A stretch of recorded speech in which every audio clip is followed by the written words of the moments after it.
Hello everyone, how are you? I hope you are fine and you're most welcome in Crash Course Video Lecture 13.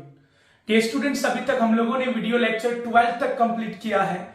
आज जो हम लोग video lecture 13 पढ़ने जा रहे हैं, इसके अंतर्गत हम लोग जानेंगे पोएट्री सेक्शन से ओड टू ऑटम पोएम को। मैं बता दूं आप लोगों को, क्रैश कोर्स कंटिन्यू चल रहा है। प्रत्येक वीडियो लेक्चर को ढंग से देखिए, समझिए, नोट कीजिए और उसको याद कीजिए। अगर आप बोर्ड एग्जाम में बेहतर मार्क्स लाना चाहते हैं तो एक भी क्लास मिस मत कीजिए, क्योंकि मैं जो भी चीज आपको पढ़ा रहा हूं क्रैश कोर्स के अंतर्गत, याद रहे VVI पर केवल मैं फोकस कर रहा हूं। मोस्ट इंपॉर्टेंट जो पॉइंट्स है उस पर मैं फोकस कर रहा हूं। आप इस क्रैश कोर्स में बने रहिए, रेगुलर क्लास कीजिए। मैं आपसे वादा करता हूं, आप जब एग्जाम देने बैठेंगे, आपके समक्ष जितना भी क्वेश्चन होगा, आपको लगेगा कि ये सब क्वेश्चन एमएसर पढ़ा चुके हैं। तो बने रहिए। चलिए, आज के इस वीडियो लेक्चर में हम लोगों का जो टॉपिक है, टॉपिक का नाम है ओड टू ऑटम। जी हां, हमारा टॉपिक है ओड टू ऑटम। याद रखिएगा, सबसे पहले जैसा कि आप बोर्ड में देख पा रहे हैं, 12th English crash course video lecture 13। तो ये 12th इंग्लिश है, क्रैश कोर्स जहां पर हम लोग पढ़ रहे हैं वीडियो लेक्चर 13 के अंतर्गत, है ना। तो याद रहे, ये जो ओड टू ऑटम पोएम है, ये कहां से है? रेनबो पार्ट 2 बुक से। याद रहे, इंटर इंग्लिश में 2 बुक है।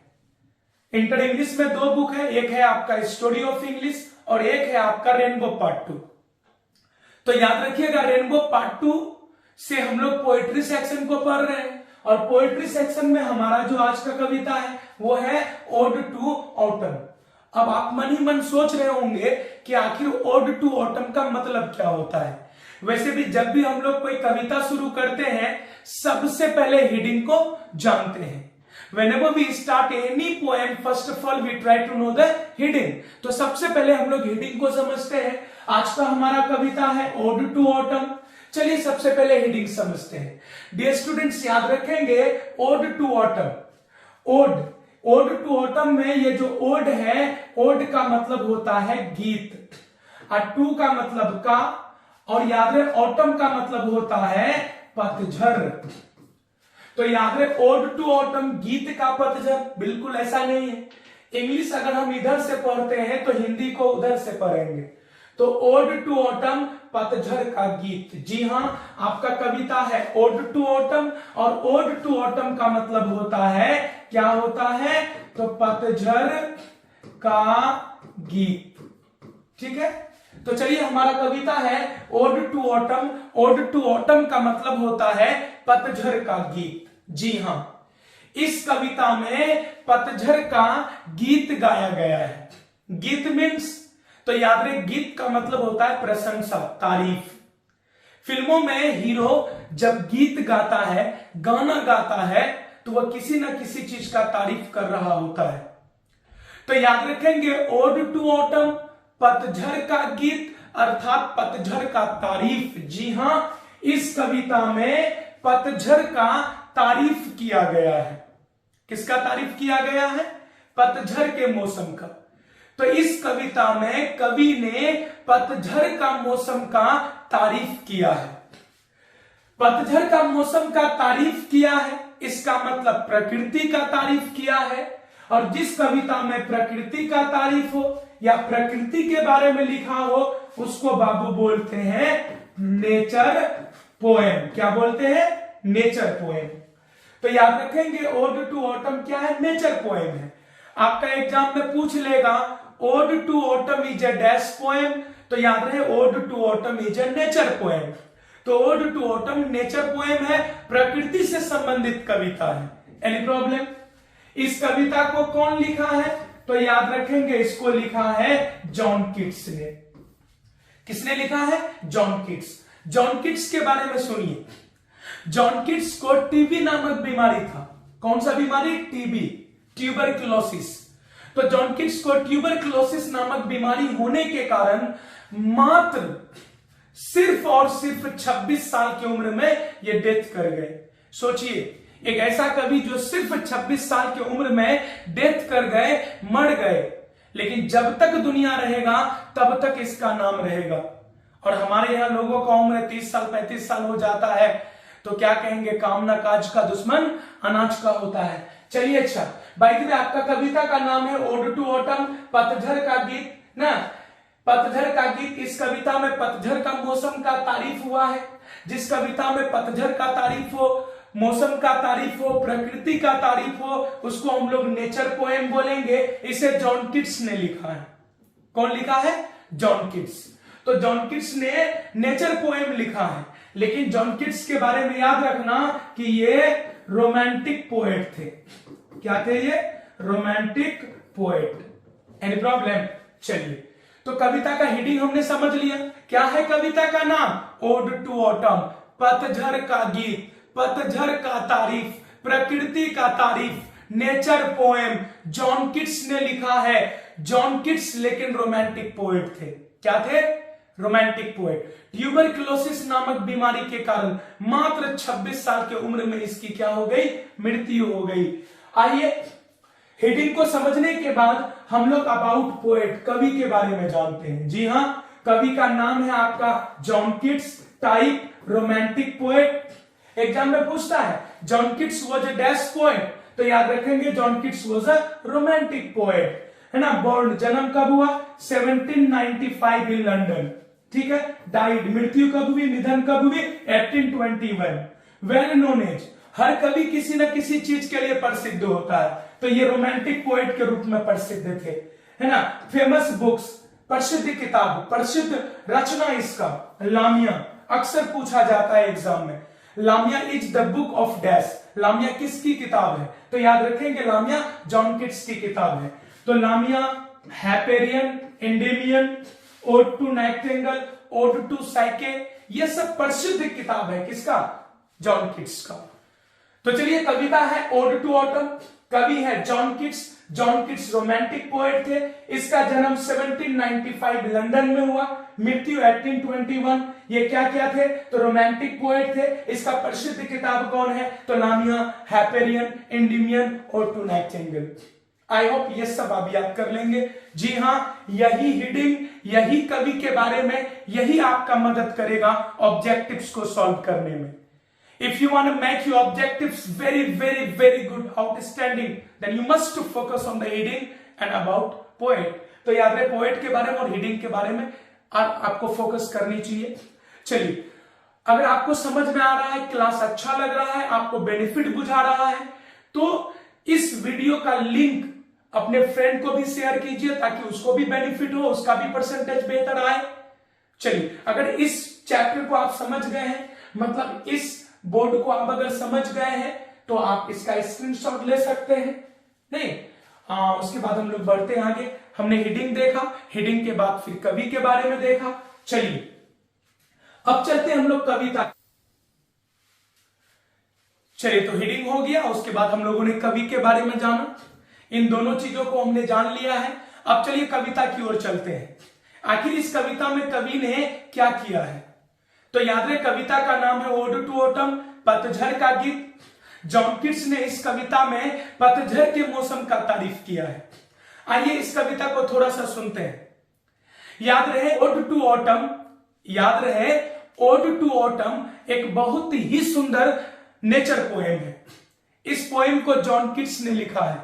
इस पोएम में कवि जो है पतझड़ के मौसम का तारीफ करता है। कवि कहता है कि पतझड़ के मौसम में कुहासा होता है, पेड़ मीठे फलों से लदा होता है, सूर्य और पतझड़ का मौसम दोनों में दोस्ती होती है और दोनों मिलकर यह योजना बनाता है कि किस तरह पेड़ों को मीठे फलों से भर दी जाए। जी हां, इस मौसम का प्रमुख फल सेब और अंगूर होता है। इस मौसम का फल गुद्देदार होता है। इस मौसम में इतना मिठास होता है कि मधुमक्खी भी चाहता है कि यह मौसम समाप्त ना हो। जी हां, इस मौसम में ना ज्यादा गर्मी होती है ना ज्यादा सर्दी होती है, इसलिए किसानों का यह प्रिय मौसम होता है। इस मौसम की अगर हम लोग बात करें तो इस मौसम में इंग्लैंड में पॉपीज नामक पौधा उगाई जाती है, जिसके सुगंध में इतना आकर्षण होता है कि उधर से गुजरने वाले लोग चाहता है बस यही रहे, बस जाए। कवि इस कविता में जो है पतझड़ का मौसम और वसंत ऋतु के बीच तुलना भी किया है। लोगों का मानना होता है कि वसंत ऋतु से बेहतर कोई ऋतु नहीं, लेकिन कवि कहता है नहीं, वसंत ऋतु से भी बेहतर हमारा पतझड़ का मौसम है। तो कवि जो है पतझड़ का मौसम और वसंत ऋतु दोनों के बीच तुलना करते हुए कवि बताते हैं कि पतझड़ के मौसम में गीत होता है, वसंत ऋतु में गीत नहीं होता। जी हां, पतझड़ के मौसम में जब पेड़ों से पत्ते झड़ते हैं, एक पत्ता दूसरे पत्ता से टकराता है, तो टकराने के क्रम में संगीत जन्म लेता है। इसलिए कवि का मानना है कि पतझड़ के मौसम में गीत होता है, जबकि वसंत ऋतु में गीत नहीं होता है। कवि का मानना है कि पतझड़ के मौसम में चिड़िया जब चहचहाता है, रॉबिन नामक पक्षी जब सीटी बजाता है, झिंगुर नामक प्राणी जब गीत गाता है, तो ये सब मिलकर इस मौसम को और भी सुंदर बना देता है। कवि इस कविता में पतझड़ का मौसम का प्रशंसा किया है, अर्थात हम कह सकते हैं कवि इस मौसम को बहुत ज्यादा पसंद करता है। तो ये था एक तरह से इसका समरी जिसे हम लोगों ने सुना। आइए देखिए, हेडिंग समझ लिए। हेडिंग के बाद फिर क्या किया हमने? हेडिंग के बाद हमने कवि के बारे में जाना, कविता को थोड़ा सा सुना हम लोगों ने। अब एक काम करते हैं, इस कविता का अब हम लोग समरी को देखते हैं। समरी को लिखना, उसको याद करना बहुत जरूरी है, क्योंकि आपके एग्जाम में 5 मार्क्स का समरी पूछा जाता है और ये इंपॉर्टेंट समरी में से है। आइए देखते हैं समरी ओड टू ऑटम कविता का। समरी में पहला जो आपका पॉइंट है वो है ode to autumn is on nature poem. जी हां, ओड टू ऑटम एक नेचर पोएम है, प्रकृति से संबंधित कविता है। It has been written by John Keats, ये जॉन किट्स के द्वारा लिखा गया है। दूसरा पॉइंट। तीसरा है he was a romantic poet, वह एक रोमांटिक कवि थे, प्रेम से संबंधित कवि थे। He was born in 1795 in London and died in 1821। जी हाँ, इसका जन्म जो है 1795 लंदन में हुआ है, मृत्यु 1821 में। अगला पॉइंट है he died of tuberculosis at the age of 26। जी हां, इसका मृत्यु हो गया मात्र 26 साल की उम्र में ट्यूबरक्लोसिस नामक बीमारी के कारण। He has written many poems, इन्होंने ढेर सारा कविताएं लिखा। तो चलिए, ये हो गया आपका एक पैराग्राफ। दूसरा पैराग्राफ में देखिए क्या लिखा हुआ है। In this poem the poet admires the beauty of autumn season. इस कविता में कवि एडमायर करता, प्रशंसा करता, तारीफ करता है पतझड़ के मौसम के ब्यूटी का, सुंदरता का। He says autumn is the season of mist and mellow fruitfulness। उसका मानना है कि पतझड़ का मौसम कुहासा वाला मौसम होता है और पेड़ मीठे फलों से लदा होता है। There is friendship between sun and autumn। इस मौसम और सूर्य के बीच दोस्ती होती है। They make plan to load the trees with sweet fruits। मतलब सूर्य और पतझड़ का मौसम दोनों मिलकर यह योजना बनाता है कि पेड़ों को मीठे फलों से भर दी जाए। Apples and grapes are the main fruits of this season. याद रहे, सेब और अंगूर इस मौसम का प्रमुख जो है फल है। बीज ऑल्सो लाइक दिस सीजन। मधुमक्खियां भी इस मौसम को पसंद करती है। The fume of poppies is also very attractive in this season. इस मौसम में उगने वाला पॉपीज नामक जो पौधा होता है उसमें काफी सुगंध होता है। It is farmers favourite season. यह किसानों का प्रिय मौसम होता है। The poet compares autumn season and autumn to spring. कवि ने पतझड़ का तुलना वसंत ऋतु से किया है। He says autumn has music while spring does not have. उसका मानना है कि पतझड़ के मौसम में कुहासा होता है, जबकि उसका मानना है कि पतझड़ के मौसम में संगीत होता है, जबकि वसंत ऋतु में संगीत नहीं होता। Singing of crickets, whistling of Robins and chirping of birds. मतलब झिंगुर का गाना, रॉबिन नामक पक्षी का सीटी बजाना, चिड़ियों का चहचहाना also make this season attractive. ये सब मिलकर भी इस मौसम को क्या कर देता है? अट्रैक्टिव बना देता है, आकर्षक बना देता है। एट लास्ट, अंत में we can say the poet loves autumn season very much. अंत में हम कह सकते हैं कि कवि जो है पतझड़ के मौसम को बहुत ज्यादा पसंद करता है। तो डियर स्टूडेंट्स, अगर आपका एग्जाम में पूछ लिया राइट द समरी है ना अबाउट ओड टू ऑटम या on ode to autumn, ode to autumn पर समरी लिखिए, तो आप इस प्रकार लिख सकते हैं Ode to Autumn is a nature poem. It has been written by John Keats. He was a romantic poet. He was born in 1795 in London and died in 1821. He died of tuberculosis at the age of 26. He has written many poems. In this poem, the poet admires the beauty of autumn season. He says autumn is the season of mist and mellow fruitfulness. There is friendship between sun and autumn. They met plan to load the trees with sweet fruits. Apples and grapes are the main fruits of this season. Bees also like this season. The fume of poppies is also very attractive in this season. It is farmers' favorite season. The poet compares autumn to spring. He says autumn has music while spring doesn't have. Singing of crickets, whistling of robins and chirping of birds also make this season attractive. At last we can say the poet loves autumn season very much. तो आप इस प्रकार से इस कविता का summary लिख सकते हैं। चलिए समरी के बाद इस चैप्टर का, इस कविता का कुछ इंपॉर्टेंट ऑब्जेक्टिव्स को देखते हैं।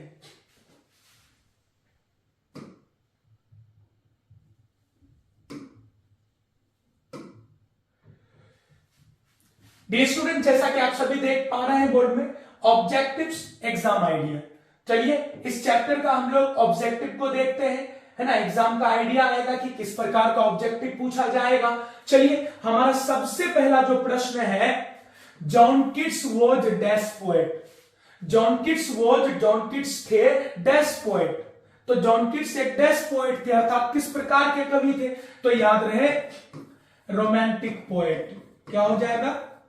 John Keats was a romantic poet. Any problem? दूसरा क्वेश्चन है John Keats died of. John Keats से मरा, किस चीज से मरा? बोलिए, आप लोग आंसर कर सकते हैं किस चीज से मरा। तो याद रहे ट्यूबरक्यूलोसिस। किससे मरा जी? ट्यूबरक्यूलोसिस। इसको शॉर्ट में हम लोग टीबी बोलते हैं। चलिए अगला पॉइंट है John kits was a voracious reader of dash. मतलब जॉन किट्स किस चीज के बहुत, मतलब किस चीज को पढ़ना बहुत ज्यादा पसंद करता था वो। वोरेशियस रीडर का मतलब होता पढ़ाकू। तो याद रहे जॉन किट्स किस चीज को पढ़ना सबसे ज्यादा पसंद करते थे? याद रहे ग्रीक धर्मशास्त्र। क्या याद रखेंगे? ग्रीक धर्मशास्त्र। अंग्रेजी में बोलते हैं इसको ग्रीक मैथोलॉजी। क्या बोलते हैं? Greek mythology. अगला पॉइंट है John Keats died at the age of dash. John Keats कितने उम्र में डेथ किए, मरे? तो याद रहे एट द एज ऑफ 26 हो जाएगा। अगला पॉइंट है dash is the season of mist and mellow fruitfulness. किसको कुहासा और फलों से लदा हुआ मौसम कहा जाता है? तो याद रहे ऑटम को। किसको? Autumn is the season of mist and mellow fruitfulness. सब वीवीआई क्वेश्चन है। अगला पॉइंट है dash is the close friend of autumn. Autumn का क्लोज फ्रेंड कौन था? बिल्कुल सन। याद रखेंगे। अगला dash is an ode. Dash एक ओड है, डैश एक गीत है, तो कौन? तो याद है आपका जो कविता है ode to autumn. Ode to autumn कविता जो है एक ओड है, एक गीत है, याद रखेंगे। अगला पॉइंट है ode to autumn has dash stanzas. आप जब ओड टू ऑटम कविता को देखोगे तो पाओगे कि उसमें 3 स्टैंजास है। कितने? 3, है ना। 3 स्टैंजा है, याद रखेंगे। ओड टू ऑटम में 3 स्टैंजा है और प्रत्येक स्टैंजा में 11 लाइन्स है। ओड टू ऑटम में 3 स्टैंजा है और प्रत्येक स्टैंजा में 11 लाइन है। तो ओवरऑल कितना हो गया? 33 लाइन्स। कितना? कविता में 33 लाइन्स है। अगला देखिए each stanza of ode to autumn has dash lines. Ode to autumn के प्रत्येक स्टैंजा, प्रत्येक पैराग्राफ में कितने लाइन्स है? तो 11 लाइन्स है। अगला point ode to autumn is a dash poem. Ode to autumn एक डैश पोएम है। तो ओड टू ऑटम किस प्रकार का कविता है? तो याद रहे नेचर पोएम हो जाएगा। क्या हो जाएगा? Nature poem.